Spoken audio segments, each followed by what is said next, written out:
अस्सलाम वालेकुम guys, I hope you all are fine.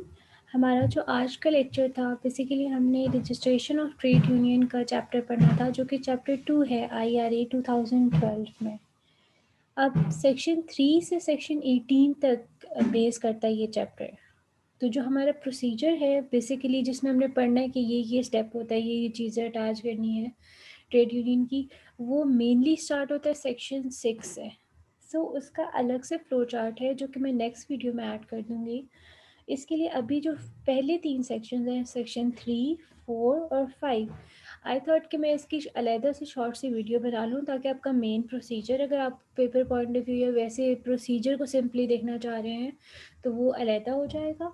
और जो मेन पहले सेक्शन है, सिंपली वो बता रहे हैं कि आपको राइट दे रहे हैं अंडर द लॉ कि आप ट्रेड यूनियन बना सकते हैं। तो वो यहाँ पे कुछ एक दो इम्पॉर्टेंट बातें हैं जो आपने अपने माइंड में जो है वो क्लियर कर लेनी है। तो उसको अगर हम सेक्शन 3 से स्टार्ट करते हैं, it says that subject to provision of this act, A B और सी जो मेनली इसमें पार्ट्स हैं, इट हैज़ 4 सब क्लॉजेज। सेक्शन 3 हैज़ 4 सब क्लॉजेज, ए बी सी और डी। ए में बेसिकली वो कहते हैं कि वर्कर्स जो हैं उनको राइट है कि वो कोई भी जो अपनी फ्रीडम ऑफ एसोसिएशन या कोई भी ऑर्गेनाइजेशन बना सकें। फ्रीडम ऑफ एसोसिएशन वो राइट है जो आपको कॉन्स्टिट्यूशन ऑफ पाकिस्तान भी देता है अंडर आर्टिकल 17। ICCPR को देखें, ICESR को देखें, UDHR को देखें, वहाँ पे भी आपको रेलिवेंट सेक्शन के साथ फ्रीडम ऑफ एसोसिएशन का राइट प्रोटेक्टिव मिलेगा। तो वो यहाँ पे उसी राइट को जो है वो आगे लेके जाना चाह रहे हैं। जैसे सेक्शन 3 का टाइटल है trade union and freedom of association, तो कह रहे हैं कि वर्कर्स जो है shall have a right to establish and subject to rules of organization concern to join international association for their own choice. वो अपनी मर्जी से कोई ट्रेड यूनियन ज्वाइन कर सकते हैं। कौन? वर्कर्स। पहला वर्ड इस क्लॉज का बड़ा इंपॉर्टेंट है, वर्कर्स। बी क्लॉज को देखेंगे तो वहाँ पे एम्प्लॉयर्स होगा, बात आगे सारी सेम होगी। तो कहने का मकसद ये है कि उन्होंने राइट दे दिया वर्कर्स को भी, एम्प्लॉयर्स को भी, कि वो अपनी मर्जी से ट्रेड यूनियन बनाएं, ऑर्गेनाइजेशन एक बनाएं, उसको ज्वाइन करें। उस ऑर्गेनाइजेशन का मकसद क्या होगा कि वो उनके राइट्स को प्रोटेक्ट करे, लेबर राइट्स को इन द कम्पिटिटिव मार्केट जो है, अगर कोई मसला आता है या विद इन द इंडस्ट्री कोई मसला आता है तो लेबर राइट्स को प्रोटेक्ट करे, उसके लिए ये ट्रेड यूनियन काम करेगी। ठीक है। और एक बात और कि आप एक वक्त में एक ही ट्रेड यूनियन के मेंबर हो सकते हैं। आप अपनी मर्जी से दूसरी ट्रेड यूनियन ज्वाइन तो कर सकते हैं, उसी वक्त आपकी जो पिछली जो है वो ट्रेड यूनियन की मेंबरशिप वो रेवोकेट हो जाएगी। अब क्लॉज ए के दो प्रोवाइजोज हैं। पहला प्रोवाइजो क्या कहता है कि वुमेन जो है वो भी इंक्लूडेड होंगी जो इस्टेब्लिशमेंट या इंडस्ट्री में है। ठीक है। In the executive of the set trade union. Executive हमने क्या पढ़ा था डेफिनेशन क्लॉज में? एग्जीक्यूटिव वैसे लॉ मेकिंग बॉडी होती है। इस एक्ट में एग्जीक्यूटिव की डेफिनेशन उन्होंने क्या की थी? वो बंदे या वो मेंबर्स जो कि मैनेजमेंट ऑफ अफेयर्स से रिलेटेड होंगे, तो वो जो है एग्जीक्यूटिव में आते हैं। तो यहाँ पे जो है उन्होंने कहा कि वुमेन को भी इक्वली जो है वो राइट दिया जाएगा with same proportion in which they are employed in the establishment. मतलब कि जिस प्रोपोर्शन से है वो इस्टेब्लिशमेंट में, उसके अकॉर्डिंग उनको सेम प्रोपोर्शन के साथ उनको ट्रेड यूनियन या उसकी जो एग्जीक्यूटिव मेंबर्स हैं उसमें राइट दिया जाएगा। जो मैंने आपको मूवी बताई है एट वॉर, उसमें 2018, उसमें भी आप देखेंगे तो जो उनकी जो ट्रेड यूनियंस की हेड्स हैं उसमें फीमेल्स वगैरह भी हैं। तो ये मैं आपको साथ साथ हिंट देती जा रही हूँ क्योंकि आपके नेक्स्ट असाइनमेंट जो है उससे रिलेटेड होगी। Provided that no worker shall be entitled to be a member of more than one trade union at one time. On joining another union, the earlier membership shall automatically stand cancelled. ये बात आपको मैंने बता दी पहले ही कि वो एक वक्त में एक ही ट्रेड यूनियन का मेंबर हो सकता है। जैसे ही वो दूसरी को ज्वाइन करेगा तो ये समझा जाएगा, शेल ऑटोमेटिकली भी स्टैंड कैंसल्ड समझी जाएगी उसकी पुरानी जो है वो मेंबरशिप, पुरानी ट्रेड यूनियन की मेंबरशिप। फिर कह रहे हैं कि जो बी क्लॉज है उसमें मैंने आपको बताया कि आपने पहला वर्ड ए और बी का बहुत गौर से पढ़ना है। पहले में था वर्कर, यहाँ पे लिखा हुआ एम्प्लॉयर। बाकी बात अगर आप मैच करना चाहें तो ऑलमोस्ट सेम है। Without distinction whatsoever shall have a right to establish and subject only to rules of organization concern to join international association of their own choice without previous authorization. वो कह रहे हैं कि वो बगैर किसी ऑथराइजेशन के अपनी मर्जी से ट्रेड यूनियन ज्वाइन कर सकते हैं। ठीक है। Keeping in view the rules of organization. ठीक है। they have a right or they have a right to freedom of association even under the constitution as well and under this act as well. फिर वो क्या कह रहे हैं सी clause में, every trade union and employers association shall frame its own constitution and rules to elect its representative in full freedom to organize its administration and activities to formulate its programs. कि हर trade union, वो workers की हो या employers की हो, जो उन्होंने पहले ए और बी क्लॉज में बता दिया, वो अपना कोई कॉन्स्टिट्यूशन फॉर्मुलेट कर सकते हैं, ठीक है। किस लिए कि उस जिसकी बेसिस पे वो उन्होंने रूल्स बनाए हों, प्रोसीजर्स बनाए हों, जिसकी बेसिस वो अपने इलेक्टेड अपने मेंबर्स को इलेक्ट कर सके, अपने रिप्रेजेंटेटिव्स को इलेक्ट कर सके, और ताकि वो जो उनकी सारी एडमिनिस्ट्रेशन है, उनकी एक्टिविटीज़ हैं, उनके जो प्रोग्राम्स हैं, उनको एक चैनलाइज वे में चला सके। तो उसके लिए वो अपने रिप्रेजेंटेटिव्स जो है वो चूज़ करना चाहते हैं, उसके लिए जो है उनको क्या चाहिए, वो अपना कॉन्स्टिट्यूशन बनाएंगे, ताकि अपनी एक पॉलिसी, एक सेट ऑफ रूल्स बना ले जिसको वो फॉलो करें, ताकि सब राज़ी रहें, कोई नाराज़ ना रहे और वो सारा काम लीगल हो। तो ये इसमें इन्होंने सी पॉइंट में बताया। डी पॉइंट में बताते हैं, workers and employers organization shall have a right to establish and joint federation and confederation, and any such organization federation shall have right to affiliate with international organizations and confederation of workers and employers organization। कह रहे हैं कि workers employers को right है कि वो federation या confederation को जो है वो ज्वाइन कर सकें।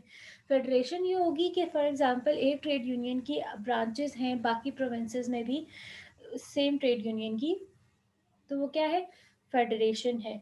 लेकिन वो with in a same establishment है, लेकिन अगर इस्टेब्लिशमेंट या इंडस्ट्री डिफरेंट है, उनका कोई लिंक है, तो वो कन्फेडरेशन होगी, ठीक है। Within the same industry है, सेम ट्रेड यूनियन की ब्रांचेस हैं, trans provincial for example industry है, डिफरेंट प्रोविंसेस में के ऑफिस है, वहाँ पे ट्रेड यूनियन की ब्रांचेस हैं, तो वो फेडरेशन है।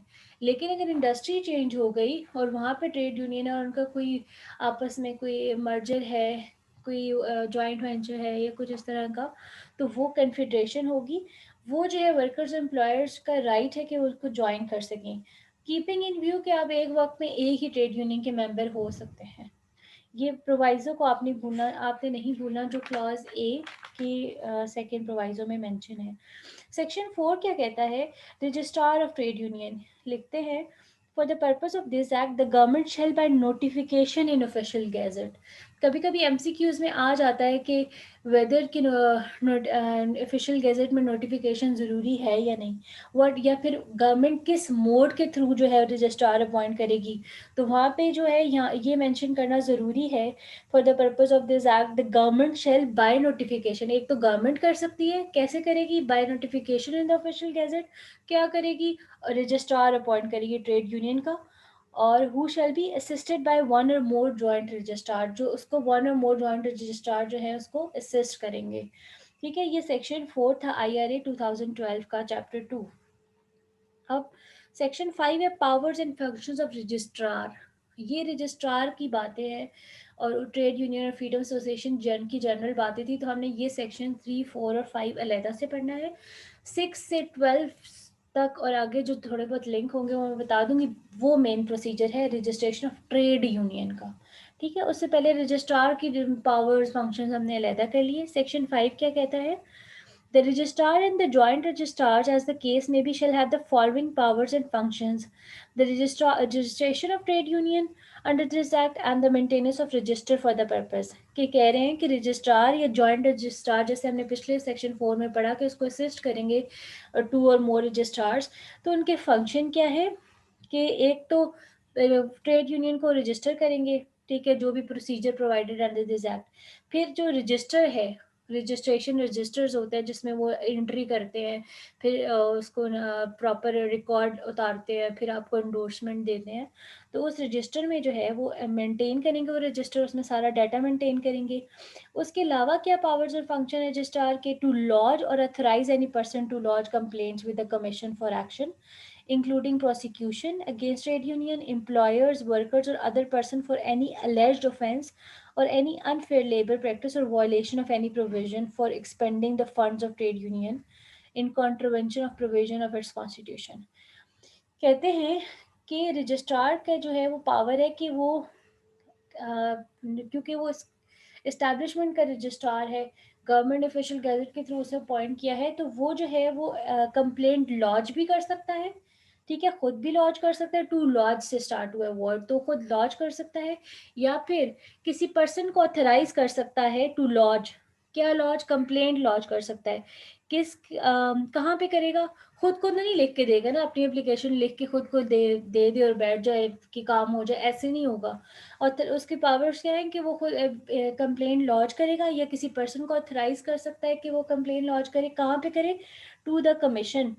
टू द कमीशन यहाँ पे NIRC है, ठीक है, जो यहाँ पे लेबर लॉ से रिलेटेड जो कमीशन है, नेशनल इंडस्ट्रियल रिलेशन कमीशन जो है, under section 54 of industrial relation act जो है, आप उसमें देख सकते हैं कलेक्टिव बार्गेनिंग के एजेंट के हवाले से भी वहाँ पे डिस्कशन हुई हुई है। तो बेसिकली NIRC जहाँ पे कमीशन लिखा हुआ है, तो वहाँ पे मुराद NIRC है कि रजिस्ट्रार कंप्लेन लॉन्च कर सकता है, ये पर्सन को ऑथराइज कर सकता है कि वो कमीशन के सामने जो है वो कंप्लेन लेके जाए, और ताकि कमीशन उस पर कोई एक्शन ले सके।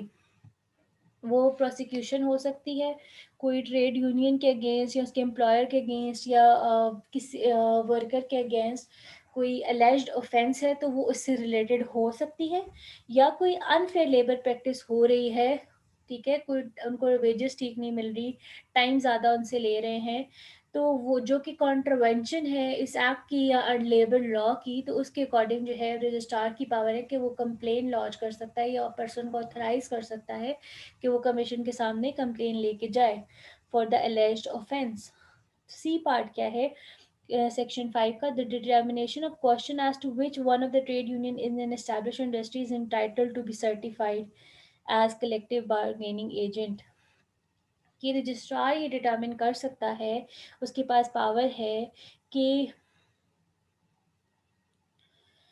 कौन सी जो है ट्रेड यूनियन जो है वो रजिस्टर हो गई, is entitled to be certified as collective bargaining agent in relation to that establishment industry.